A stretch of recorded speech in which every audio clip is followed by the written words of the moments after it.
Good morning friends, कैसे हैं आप लोग। आशा करता हूं कि आप लोग बहुत अच्छे होंगे। मेरे प्रिय छात्रों, जैसा कि आप जानते हैं कि ग्रामर का अध्ययन करने से पहले टेंस को समझना अति आवश्यक होता है और विद्यार्थीगण लगभग महीनों तक टेंस का अध्ययन करते हैं फिर भी क्लियर नहीं हो पाता है। लेकिन आज मैं आपको मात्र 5 मिनट में टेंस सिखा कर रहूँगा। ये मेरा गारंटी है, ये मेरा वादा है। जी हाँ दोस्तों, मैं सरोज कुमार शर्मा आज मात्र 5 मिनट में आपको टेंस सिखाने का वादा करता हूँ। तो वीडियो ध्यान से देखिए, पूरा देखिए। वीडियो खत्म होते होते आप चुटकियों में टेंस के सारे प्रश्नों को, सारे ट्रांसलेशन को आसानी से अनुवाद कर लेंगे चुटकियों में। तो चलिए वीडियो को शुरू करते हैं और टेंस सीखते हैं ओनली इन 5 मिनट।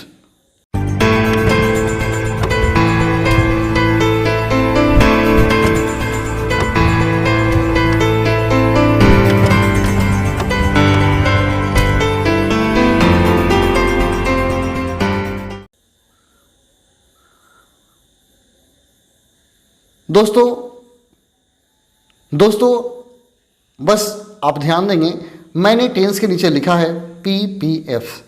टेंस के नीचे लिखा हुआ है PPF। आप देख सकते हैं PPF का मतलब हो गया प्रेजेंट, पास्ट और फ्यूचर। ये आपको पता होगा कि टेंस 3 प्रकार का होता है, प्रेजेंट टेंस, पास्ट टेंस और फ्यूचर टेंस। और प्रत्येक टेंस को 4 भागों में बांटा गया है। यानी प्रेजेंट को 4 भाग में, पास्ट को 4 भाग में और फ्यूचर को 4 भाग में, प्रत्येक को 4 भाग में बांटा गया है। और आप जानते हैं चारों भागों के बारे में हम लोग एक एक करके जानेंगे। सबसे पहला होता है इनडेफिनिट टेंस, दूसरा होता है कंटिन्यूअस, तीसरा परफेक्ट और चौथा होता है परफेक्ट कंटिन्यूअस। अब जैसा कि आपको पता होगा और आप जानते भी होंगे, प्रेजेंट, पास्ट, फ्यूचर 3 है, तो प्रेजेंट का भी 4 होगा और पास्ट का भी 4 होगा तथा फ्यूचर का भी 4 होगा। और टेंस टोटल कितने हो गए? 12। तो आप पहले अगर प्रेजेंट का लेते हैं, नंबर 1 इसको करते हैं, तो 1 के लिए present indefinite, present continuous, present perfect, present perfect continuous. वैसे ही पास्ट के लिए past indefinite, past continuous, past perfect continuous. ठीक वैसे ही फ्यूचर के लिए future indefinite, future continuous, future perfect और फ्यूचर परफेक्ट कंटिन्यूअस। प्रत्येक का 4 भेद, इन टोटल 12 टेंस हो गए। अब हम लोग एक एक करके सबको क्लियर करेंगे। तो यहाँ आप ध्यान देंगे, सबसे पहला होता है इनडेफिनिट। यही आपको ध्यान देने वाली बात होती है। सबसे पहला टेंस क्या हो गया? इनडेफिनिट। इसका मतलब होता है कि जिसकी शुरुआत और अंत न पता हो। मैंने बहुत सारे वाक्य आप पढ़ते होंगे, उसमें आप देखते होंगे जिन वाक्यों का न तो शुरुआत है और न ही अंत का पता है, उसे इनडेफिनिट कहते हैं। और एक और बात बता दें, अगर है, हो, हूँ है तो प्रेजेंट, था, थे, थी है तो पास्ट और गा, गेगी है तो फ्यूचर। इसे याद कर लेना है। हाय, हो, हूँ को प्रेजेंट मानो, था, थे, थी को पास्ट, गा, गेगी को फ्यूचर मानो। लो बच्चों, अब टेंस पहचानो। तो दोस्तों आपको क्या करना है, जहाँ हाय लगे प्रेजेंट समझ जाइए, था लगे पास्ट, गा लगे फ्यूचर, ये तो याद कर लेना है। अब प्रेजेंट इंडेफिनिट में मैंने बताया, जिसकी न तो शुरुआत हो और न ही अंत हो, उसको इंडेफिनिट कहते हैं। जिसकी न तो शुरुआत हो और न ही अंत हो, उसे क्या बोलेंगे? इंडेफिनिट। इसे कैसे समझेंगे, एक एग्जाम्पल मैं दे दूँ। यहाँ देख सकते हैं, वह बोलता है। इसका अनुवादन तो आपको सीख लेना है, ही स्पीक्स होगा। इसका अनुवाद मैं कुछ देर बाद बताऊँगा। वीडियो अंत हो तो आप बिल्कुल समझ जाएंगे कि ही स्पीक्स क्यों हो गया। लेकिन पहले पहचानिए कि इंडेफिनिट में मैंने क्या लिखा, वह बोलता है। तो बोलता है कि शुरुआत है, कब बोलता है, कहाँ बोलता है, अंत क्या है? कुछ नहीं। ना तो वह बोलता है का शुरुआत है और न ही वह बोलता है का कोई अंत है। अतः न शुरुआत है न अंत है, तो क्या हो गया? यह इंडेफिनिट हो गया।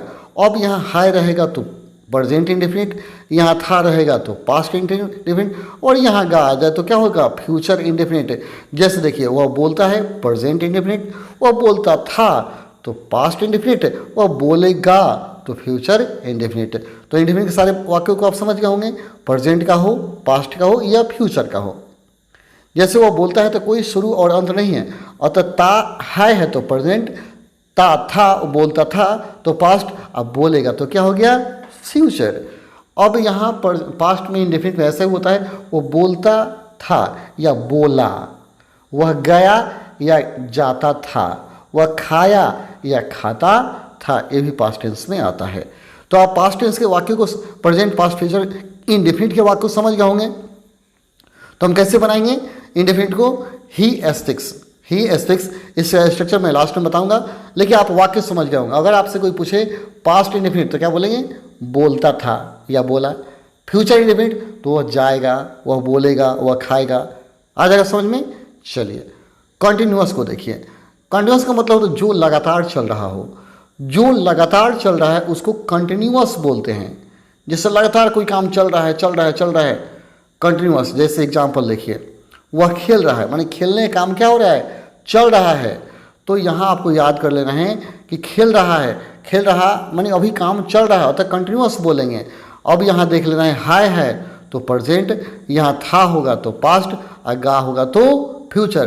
तो देखिए, अगर प्रेजेंट कंटिन्यूअस है तो वह खेल रहा है, पास्ट कंटिन्यूअस है तो वह खेल रहा था हो जाएगा, फ्यूचर कंटिन्यूअस है तो वह खेल रहा होगा हो जाएगा।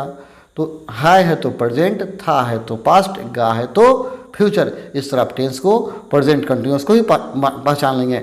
और यहाँ इसको कैसे बनाएंगे? वह खेल रहा है, ही इज प्लेइंग। वहीं पास्ट होता तो ही वॉज प्लेइंग, फ्यूचर होगा तो ही विल बी प्लेइंग हो जाएगा। याद रहेगा?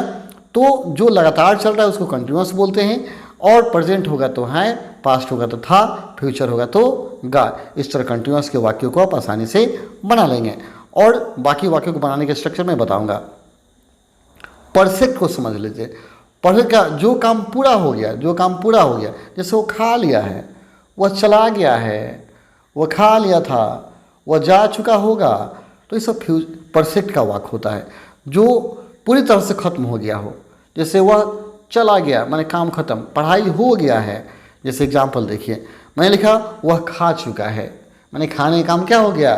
खत्म। अब यहीं पे हम क्या करेंगे? हाय को चेंज करेंगे, था, वह खा चुका था तो पास्ट परफेक्ट, वह खा चुकेगा तो फ्यूचर परफेक्ट हो जाएगा।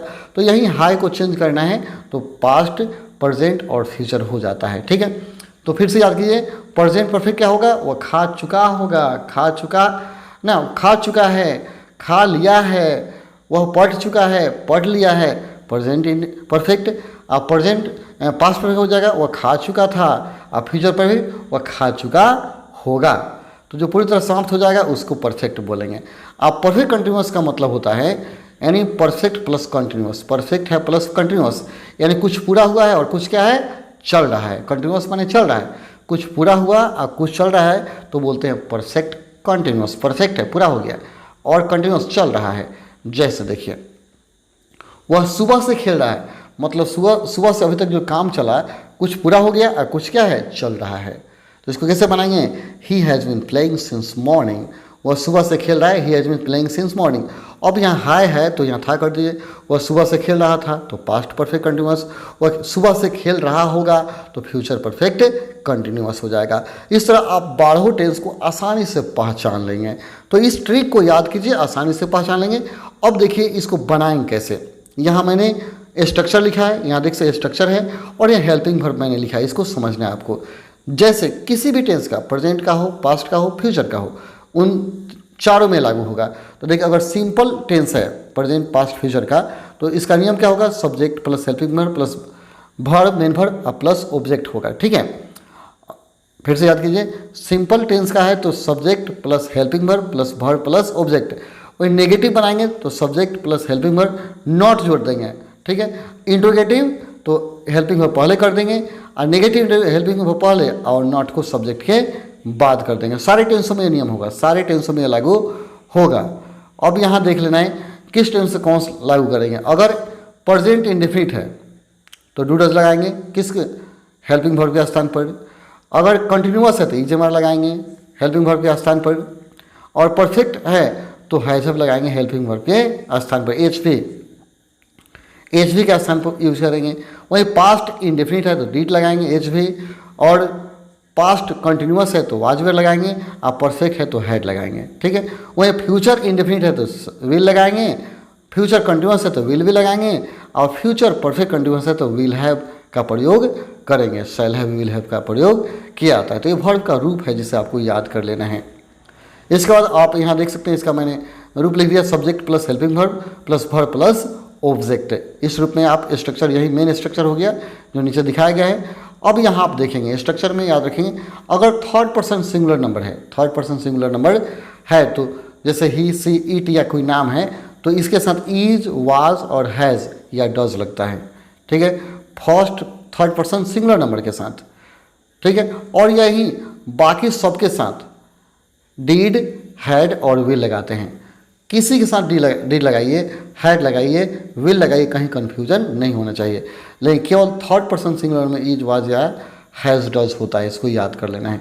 तो इस तरह आप समझ चुके होंगे कि कौन सा टेंस का वाक्य कौन होगा और कैसे बनाएंगे। तो इसको ध्यान में रखेंगे, अच्छा से पढ़ेंगे, और जहाँ कन्फ्यूजन होगा कमेंट में बताएंगे, हम आपके कन्फ्यूजन को दूर करेंगे। तो आपके लिए एक प्रश्न है, मैं यहाँ बता देता हूँ, आप इसका उत्तर कमेंट में देंगे। वह सुबह से पढ़ रहा है, आपको बताना है यह किस टेंस का वाक्य है। तो जल्द से कमेंट में बताइए यह किस टेंस का वाक्य है। फिर मिलते हैं अगले वीडियो में, तब तक के लिए धन्यवाद। जय हिंद, जय भारत, जय मेरे प्रिय छात्रों।